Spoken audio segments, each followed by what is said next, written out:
जय श्री कृष्ण दोस्तों। आज हम जानेंगे दुनिया की सबसे पुरानी सभ्यता यानी कि इंडस वैली सिविलाइजेशन, यूँ कहें कि सिंधु घाटी सभ्यता के बारे में। एक ऐसी सभ्यता जिसके बारे में बहुत दिनों के बाद लोगों को पता चला और वह अचानक लुप्त हो गई। यह आज भी एक रहस्य बना हुआ है। यह सभ्यता कैसे लुप्त हो गई इसके बारे में हम जानेंगे और इन्हीं बातों पर विचार करेंगे। तो बात शुरू होती है। जेम्स लुइस एक ब्रिटिश सोल्जर हैं जो अपने ब्रिटिश कंपनी के कामों से तंग आकर उसे छोड़कर चले जाते हैं और अंडर कवर रहने के लिए अपना नाम बदलकर 2 साल तक इंडियन कॉन्टिनेंट में ट्रैवल करते हैं, अपने पैशन को फॉलो करते हैं। सन 1829 में वह पंजाब जाते हैं और वहाँ पे घूमते हैं। वहाँ पे कुछ साइट्स को देखते हुए उन्हें बहुत ही आश्चर्य होता है। वह उसकी पेंटिंग्स और ड्राइंग बनाते हैं और उसे अपनी डायरी में लिखते हैं। वह देखते हैं कि यह एक बड़ा ही प्राचीन दीवारें और उन्हें कुछ खंडहर नुमा स्ट्रक्चर देखने को मिलता है। जाने ही अनजानों में उन्होंने एक ऐसी प्राचीन सभ्यता की खोज कर दी जो कि दुनिया की सबसे प्राचीन सभ्यता है। आइए हम इसी के बारे में जानेंगे। सन 1920 की बात है जब इस सभ्यता को इंडस वैली सिविलाइजेशन यानी सिंधु घाटी सभ्यता का नाम मिला और इसके 2 प्रमुख शहरों हड़प्पा और मोहनजोदाड़ो को खोज लिया गया। मोहनजोदाड़ो का अर्थ होता है हड्डी का ढांचा या हड्डियों का पहाड़। मोहनजोदाड़ो की साइट्स पर बहुत सारे कंकाल और ह्यूमंस के हड्डियों के ढांचे मिले, इसकी वजह से इसका नाम पड़ा। इन शहरों की खास बात यह थी कि यहाँ के आर्किटेक्ट और यहाँ का ड्रेनेज सिस्टम बहुत ही पावरफुल। आज के समय में भी कई सारे भारत के ऐसे शहर जो कि इसके सामने पानी भरते दिखेंगे।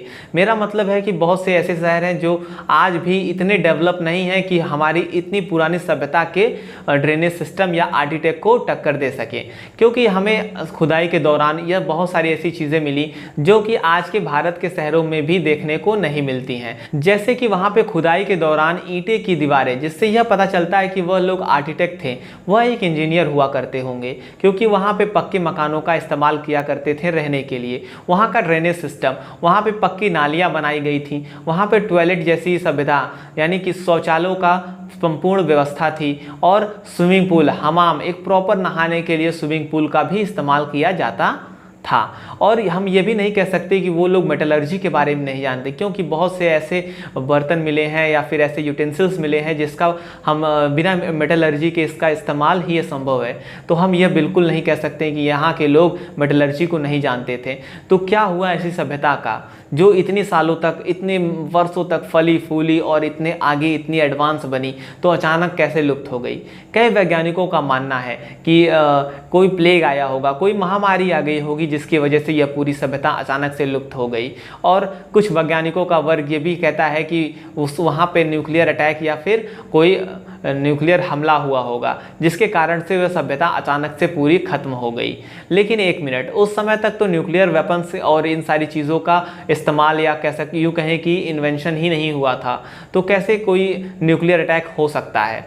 कोई भी प्राचीन ग्रंथ या किताबों या फिर कहीं और पूरी सभ्यताओं में कहीं ऐसा न्यूक्लियर पावर का जिक्र नहीं है, सिवाय एक जिसे हम कहते हैं महाभारत। महाभारत एक ऐसी किताब है जिसमें कई बार ब्रह्मास्त्रों और ऐसे कई सारे अस्त्रों का जिक्र हुआ है जिसकी पावर या शक्ति कहें तो बिल्कुल ही न्यूक्लियर वेपन या उससे भी कहीं ज़्यादा अधिक हुआ करती थी। जो वैज्ञानिक कहते हैं न्यूक्लियर अटैक हुआ है वह अभी कुछ यूँ ही नहीं, बल्कि उस खुदाई के दौरान जो चीज़ें मिली उसमें से बहुत ही हाई अमाउंट में रेडियो एक्टिविटी का मिलना ही इस बात को सबूत और साक्ष्य मानता है। तो क्या अब हम ये मान लें कि आर्यंस जो थे उन्होंने ही हमला कर दिया होगा सिंधु घाटी के लोगों पर, जिसके कारण से वह सभ्यता पूरी तरीके से नष्ट हो गई और लुप्त हो गई? इन सारी बातों पर आप क्या समझते हैं और क्या सोचते हैं? अपनी राय कमेंट में देना ना भूलें। और वीडियो पसंद आई हो, जानकारी अच्छी लगी हो तो ज़्यादा से ज़्यादा लोगों तक शेयर करें और लाइक करें हमारे वीडियो को। आपके एक लाइक से हमें वो मेहनत मिले, वो खुशी मिलती है जिससे कि हम आगे और वीडियो बनाने के लिए प्रोत्साहित होते हैं।